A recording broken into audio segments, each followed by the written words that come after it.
Existe um experimento mental na física que é denominado de demônio de Maxwell, criado pelo prestigiado físico matemático escocês James Clerk Maxwell em 1872, e cujo objetivo é mostrar que a segunda lei da termodinâmica pode sim ser facilmente violada, se uma certa situação hipotética for desenvolvida em microescala. Mas será que esse demoníaco experimento realmente é capaz dessa façanha? Muitos físicos teóricos são adeptos dessa possibilidade, enquanto outros acreditam que esse experimento não sairia da imaginação. Então vamos ver como funciona esse experimento mental. A segunda lei da termodinâmica, basicamente, define que as partes internas de um sistema isolado, se estiverem em contato direto, tenderão a ter as suas energias compartilhadas entre si, até que um equilíbrio térmico seja alcançado. Nesse sentido, a entropia nesse sistema só pode aumentar ou se manter constante, nunca diminuir. Para ilustrar, se você fecha um sistema termicamente isolado e coloca uma pedra de gelo em contato com uma porção de água líquida dentro dele, ambos irão igualar suas temperaturas depois de um tempo, onde a energia térmica do mais quente terá seu fluxo direcionado para o mais frio, alcançando o equilíbrio térmico. Não há como voltar ao estado original do sistema, estado de menor entropia, por se tratar de um processo irreversível.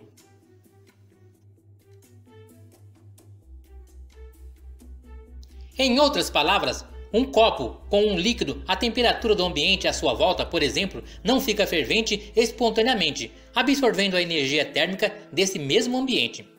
Isso só será possível caso exista um trabalho externo envolvido, como ocorre dentro da sua geladeira, onde o motor junto com o gás de compressão forçam a retirada da energia térmica de dentro do congelador para o meio ambiente externo.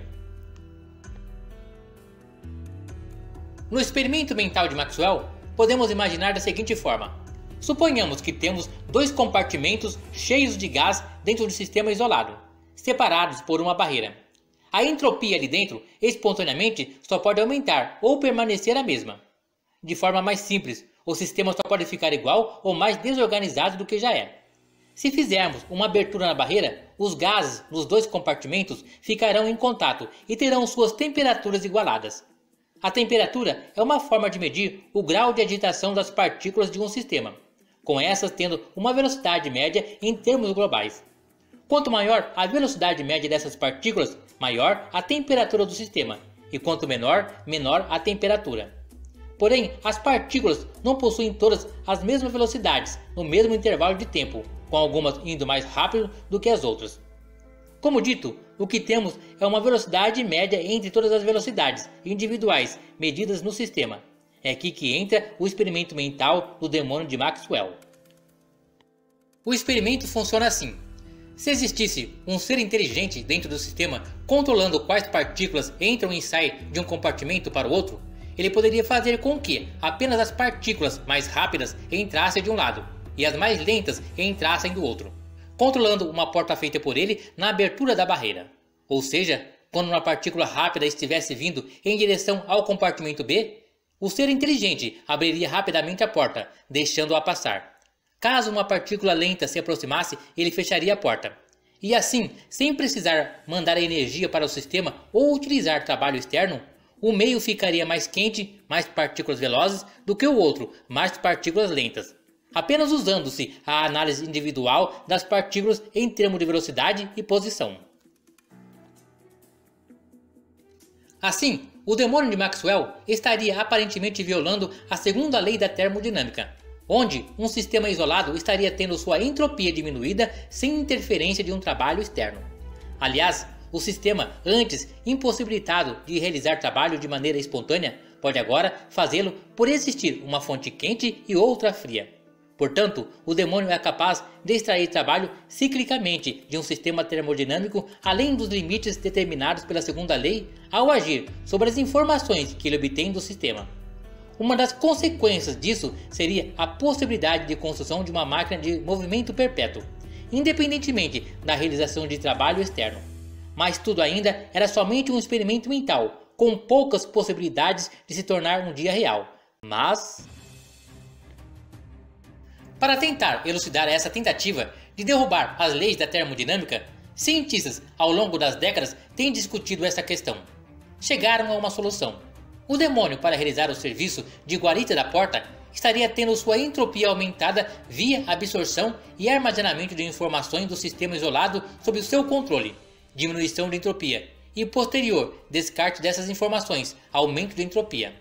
Assim, a diminuição de entropia desferida por ele seria compensada pelo aumento de entropia gerado pelo seu próprio processo de análise quando um limite de armazenamento dessas informações fosse alcançado.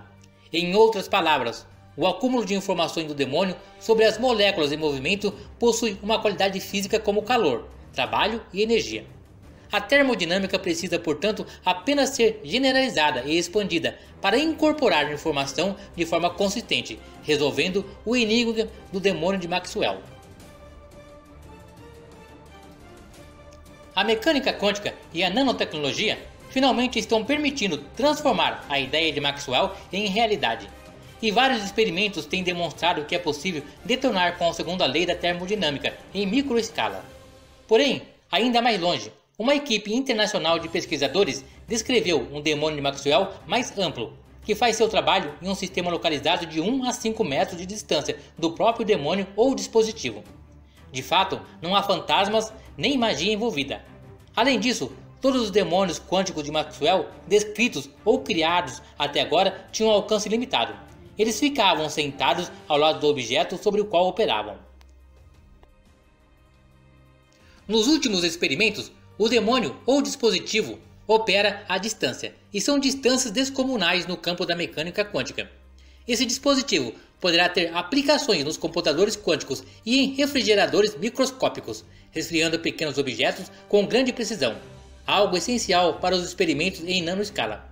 Se os estudos e experimentos avançarem, poderá um dia chegar em macroescala e trazer novidades para todos. Um forte abraço a todos. Deixem uma curtida nesse vídeo e compartilhem o mesmo para que essas informações possam alcançar o maior número de pessoas. Conhecimento é fundamental na construção de um mundo melhor.